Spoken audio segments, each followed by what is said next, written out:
KD2 Pasar Uang dan Ekonomi Digital Fast F semester genap dari kelompok 1 Fast F8. Materi pokoknya adalah ekonomi digital. Guru pembimbing kami yaitu Ibu Kurniawati Ise. Selamat menyaksikan. Tapi sebelum itu kenalan dulu dong sama anggota kelompok 1. Ada Bobby, Dindo, Fanny, Harry, Jihan, Jonathan. Dan ada Ariski, Messi, juga Rifki. Sudah cukup ya kenalannya? Kita masuk ke materi bahasan. 1. Apa sih ekonomi digital itu? Ekonomi digital adalah konsep ekonomi yang menggunakan teknologi digital dalam produksi, distribusi, dan konsumsi barang dan jasa. Contohnya adalah bisnis e-commerce dan fintech yang menggunakan internet sebagai media utama dalam aktivitas ekonomi. 2. Karakteristik ekonomi digital. A. Knowledge atau pengetahuan. Pengetahuan menjadi sumber daya utama dalam ekonomi digital, menggantikan faktor-faktor produksi klasik. Teknologi AI meningkatkan kecerdasan manajemen dan staf. B. Digitization atau serba digital. Transformasi informasi ke format digital meningkatkan efisiensi dengan mengurangi biaya produksi, penyimpanan, dan pertukaran informasi. C.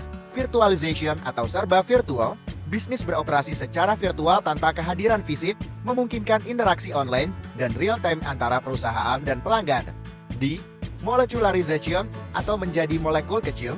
Organisasi harus adaptif terhadap perubahan dinamis dalam lingkungan bisnis, menerapkan fleksibilitas dalam proses perubahan.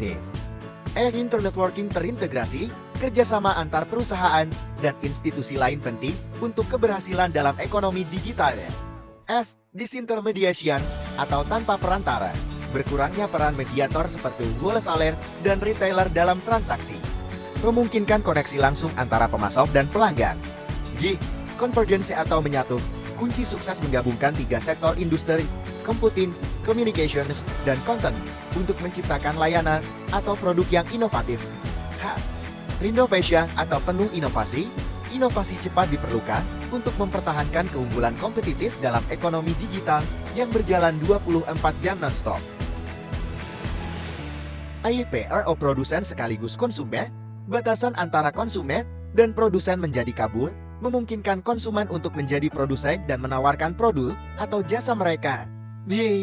Immediacy atau serba seketika, pelanggan mencari perusahaan yang menawarkan produk atau jasa lebih murah, lebih baik, dan lebih cepat dibandingkan dengan kompetitor, memerlukan tanggapan dan layanan yang cepat. K. Globalization mendunia, globalisasi menghapus batasan geografis dalam bisnis, memungkinkan perusahaan beroperasi dari lokasi yang murah dan nyaman, serta menjual produk jasa ke pasar global. L. Discordance perpecahan, perubahan struktur sosial dan budaya sebagai dampak konsekuensi logis terjadinya perubahan paradigma terkait kehidupan sehari-hari, seperti meningkatnya pengangguran, hilangnya pekerjaan mediator, dan pengaruh budaya barat melalui internet. Apa saja manfaat ekonomi digital? 1. Ketersediaan informasi yang lebih besar. Internet memungkinkan konsumen untuk mendapatkan lebih banyak informasi dan pilihan produk, serta membandingkan harga dengan mudah. 2. Lebih menghemat waktu. Belanja online memungkinkan pembelian dan pembayaran dilakukan dari rumah, menghemat waktu dan biaya perjalanan. 3. Menghemat biaya. Bisnis digital mengurangi biaya sewa gedung dengan aktivitas yang bisa dilakukan secara online. Selain itu, pengiriman langsung dari pabrik gudang mengurangi biaya dan memungkinkan harga jual lebih murah. 4. Menurunkan hambatan. Ekonomi digital memudahkan perusahaan baru masuk ke pasar dengan inovasi baru, seperti layanan pesan antar dan aplikasi kencan, menantang model bisnis tradisional. 5. Lapangan pekerjaan yang lebih luas. Ekonomi digital membuka peluang pekerjaan di sektor teknologi informasi, desain grafis, pemasaran digital, dan logistik e-commerce, mengurangi tingkat pengangguran. 6. Mendukung transaksi dalam skala global. Bisnis dapat beroperasi dan bertransaksi secara global melalui platform digital, memperluas pasar dan meningkatkan ekspor barang dan jasa. 7. Memperkuat ketahanan bisnis dan perekonomian. Bisnis digital dapat beradaptasi dengan cepat terhadap perubahan pasar dan menghadapi tantangan eksternal seperti krisis ekonomi atau pandemi, meningkatkan produktivitas dan pertumbuhan ekonomi nasional. Tantangan dan peluang ekonomi digital. 1. Perlindungan data dan keamanan siber. Tantangan: menjaga keamanan data pribadi dan mengatasi ancaman keamanan siber yang semakin kompleks. Peluang: pendidikan dan pelatihan untuk meningkatkan kesadaran akan pentingnya keamanan data dan mengembangkan keahlian dalam menghadapi ancaman siber. 2. Pendidikan dan pelatihan tenaga kerja kunci.